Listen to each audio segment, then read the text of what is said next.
If you pause for a moment and look at the world from afar, you notice something strange. Everyone is in debt. The United States owes $38 trillion. Europe owes $14 trillion. Japan, nearly $9 trillion. Countries swimming in oil, export leaders, even they're buried in debt. And a question naturally comes to mind. If everyone is in debt, then to whom? That question pulls us into a strange story where money, power, and history collide. And in this story, nothing is black and white. Debt isn't just a burden on our backs, the way we usually think. It is the skeleton of the modern world. Wars, crises, the rise and fall of empires, all of it rests on this invisible structure. And if you trace the chain far enough back, you run into an unsettling truth. The world isn't really in debt to anyone else. It is in debt to itself. But that doesn't mean everyone shares equally in this game. Today, the planet is sitting on roughly $315 trillion in debt, nearly 3 times the size of the global economy. How do we get here? To understand that, we have to go much further back than credit cards or mobile banking. The story begins in 1694. England is at war with France. The treasury has run dry. The king is desperate. And for the first time, something new happens. The king goes to the merchants. "Lend me money now," he says, "and I'll pay you interest from the taxes I collect in the future."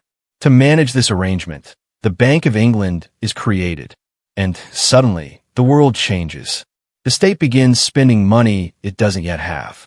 In return, the merchants receive something incredibly valuable, the promise of the state, a promise that can be bought and sold.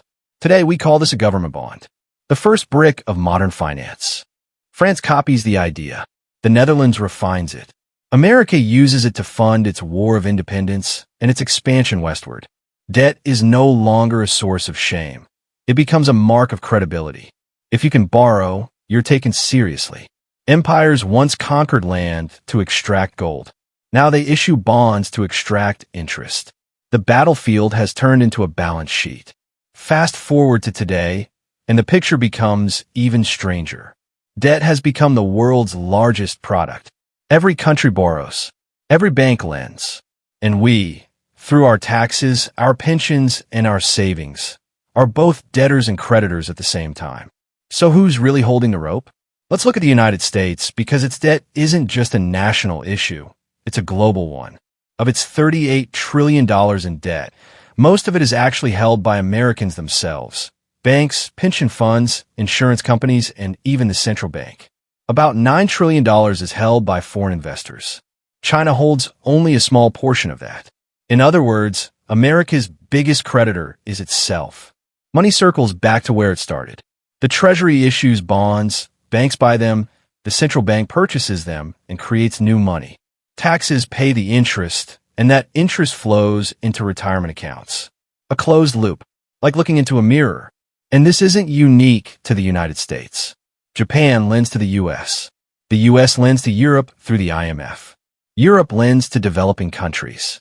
And those countries park their foreign reserves back into Western bonds. Everyone holds everyone else's debt. Imagine a table where each player has borrowed chips from the next. As long as no one stands up, the game continues. But if someone does, that's when the markets step in, the real holders of power. Funds, banks, central banks. They decide who can borrow cheaply and who collapses. When confidence disappears, currencies fall and governments crumble. Democracies decide who governs. Markets decide who survives. At the heart of this system are central banks. They don't just print money, they create debt. Every unit of money created reflects a debt somewhere else.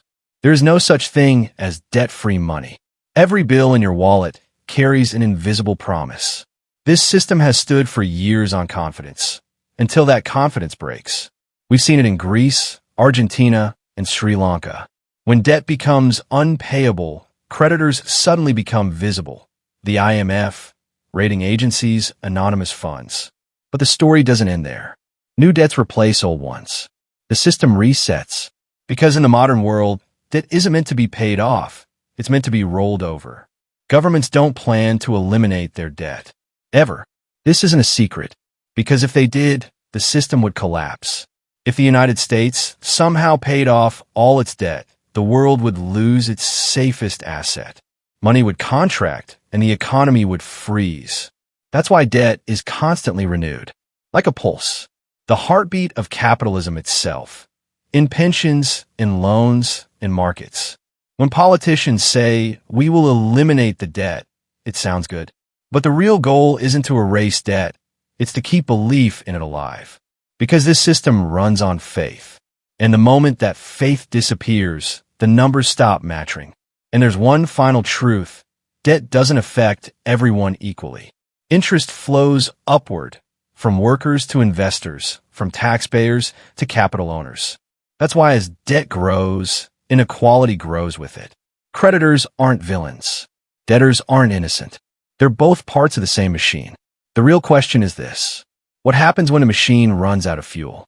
That's when the question, who do we owe, stops being abstract.